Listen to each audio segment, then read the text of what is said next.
Hey, I'm Natalie McNeil, and you are watching She Takes on the World TV, your weekly dose of soaring inspiration and practical advice to turn your small business into something big. This week, Nikki Elledge Brown is back in the studio, and Nikki is known online as the Communication Stylist and creator of A Course About Copy. If you haven't watched the first episode of this series with Nikki, you'll want to make sure you go back and catch that episode before diving into this one. We've joined forces to create a 3-part Master Your Message series. It's all about helping you craft and share your story so that you can attract more of the right clients, customers, and opportunities with your copy. In this second installment, we're going to cover how to write effective copy that actually sounds like you. So many of our fellow entrepreneurs struggle with this one.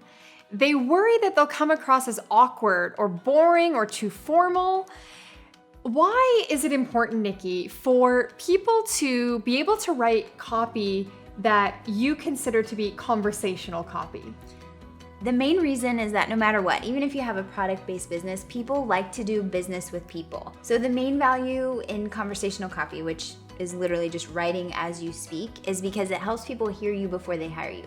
Because it's not like you're sitting there at your website like, oh, new visitor, welcome, hello. You know, it's important that even when you're not physically there to communicate your message, when they click there, they get the true experience of what it would be like if they were to run into you on the street or to hop on the phone with you. So it's important that there's like a synchronicity between who you are in your copy and who you are in real life. And the same would go with a product-based business, which we'll talk about in just a little bit, in terms of the product personality, the brand personality, whether you are the brand or it's your products.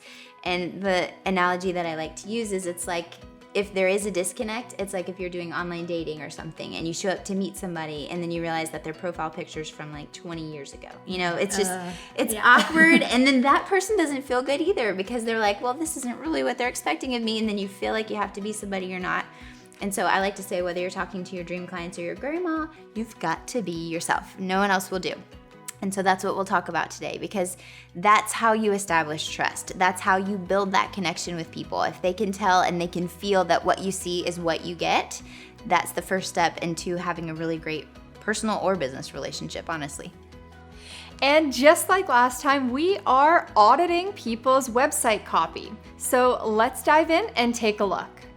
First up, we're looking at Morgan McDonald's About page on paperravenbooks.com. Morgan writes to us, I worry that I sound distant and not friendly enough. When I try to write in a more friendly tone, I worry that I don't sound like an expert. Can you help? Nikki, what are your tips for Morgan? The biggest thing, first of all, is to know this is a super, super common concern. So thank you for throwing it out there for us, Morgan, to play with, because a lot of this just has to do with mindset and the idea that you feel, and this is something we all tend to feel, whether it's from like a bad experience in an English class, or maybe if you were working in a corporate job and you weren't allowed to use contractions or something like that. People have previous experiences to think that business has to mean boring or professional has to mean formal, and you can't be friendly and approachable and also professional. But that's bull honky, because you totally can, because you are, Morgan, you are a friendly person and you can totally be friendly in your copy because that's actually how you are. So what I encourage people to do in this case is to take what I call the BFF test. And that's literally just to take whatever you've written. If it does feel awkward, it feels kind of stiff, a little more buttoned up maybe than you would actually be, read it out loud to your BFF. So to your friend, or even to yourself, you can be your own BFF. To your spouse, whoever's in the room, read it to your toddler. If you feel like a complete goonburger when you're reading it out loud and you're like, oh my gosh, am I putting on an infomercial? Like, where are my sponges or whatever it is? Then maybe it's time to style it up a little bit, and keep at it until it sounds a little more like you.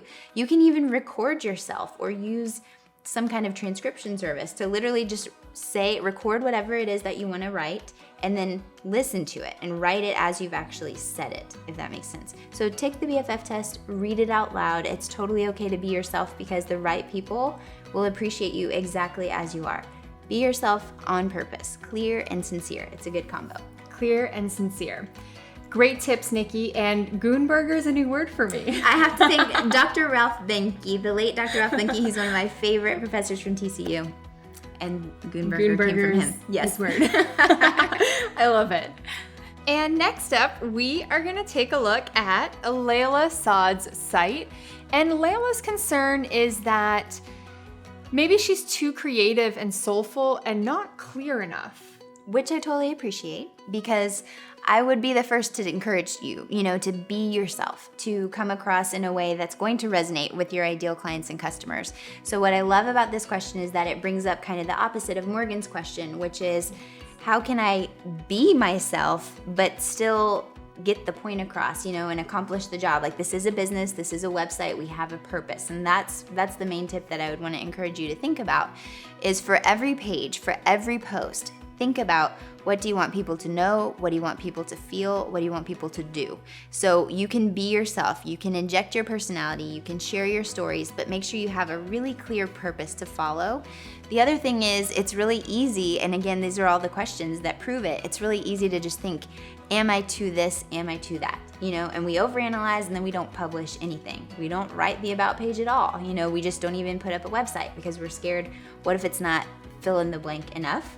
And so this is where I would just want to encourage you to remember, it doesn't need to be perfect, it just needs to be shared. Because once it's out there, you can get feedback. Maybe something does feel a little stiff, and when somebody reads it, then you get that feedback, because we can write and be hermits in our jammies, writing on the laptop all day and think, this is brilliant, and then we click publish and then crickets, so there's something off. We don't communicate in a vacuum. And so I think that that's an important thing to consider. Write with your personality, have a purpose, but just put it out there. Know that it's okay if it's not perfect. It's never going to be perfect, and that's okay. Just get it out there so you can get feedback. Now, it's one thing to write like you when you're a service provider, but what about when you run a product-based business and the products are the main focus of the brand? Our next example is Erin Sparler from iConnectCrafts.com. And Erin wanted to know what kind of stories and info she should share to introduce people to her product.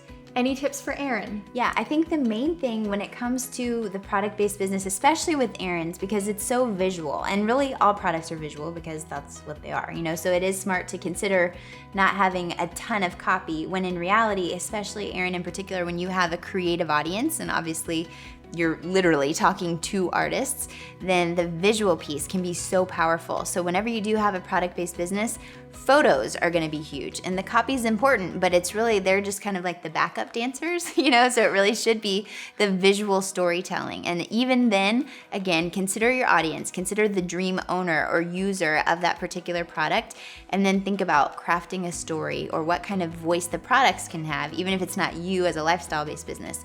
But think about kind of the personality that the products would take on. We're gonna include some examples of really, really effective and fun product-based business websites, because there's just so many creative things you can do with copy when it comes to products. We hope you have been loving this series so far and the tips that Nikki has been sharing. I've been so excited to get this series in front of your eyes, so I hope you're enjoying it. Next up, we've got your homework. As you know, we always give you a weekly actionable so that you can implement and take action on everything that we teach on She Takes on the World TV. So Nikki, what is the homework for this week? Okay, your homework, should you choose to accept it, we're gonna keep it simple.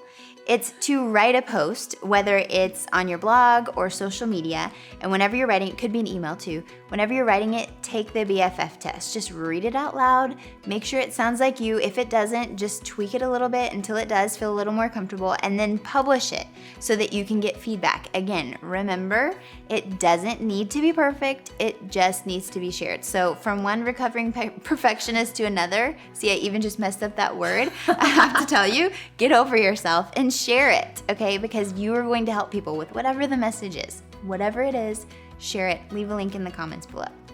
Now, if sharing is scary for you, you are gonna love our next episode, where we're gonna talk about presenting yourself with confidence. Thank you so much for watching, and if you loved this video, we would love for you to share it on social media, and make sure that you're a subscriber at shetakesontheworld.com so that you catch the next episode when we release it. I'll see you next time on She Takes on the World TV. I hope you loved the episode of She Takes on the World TV you just watched as much as I loved making it for you. I've got so much more inspiration and practical advice, plus fun worksheets to do in the Conquer Kit, a creative business planner for women entrepreneurs. So be sure to check that out at theconquerkit.com.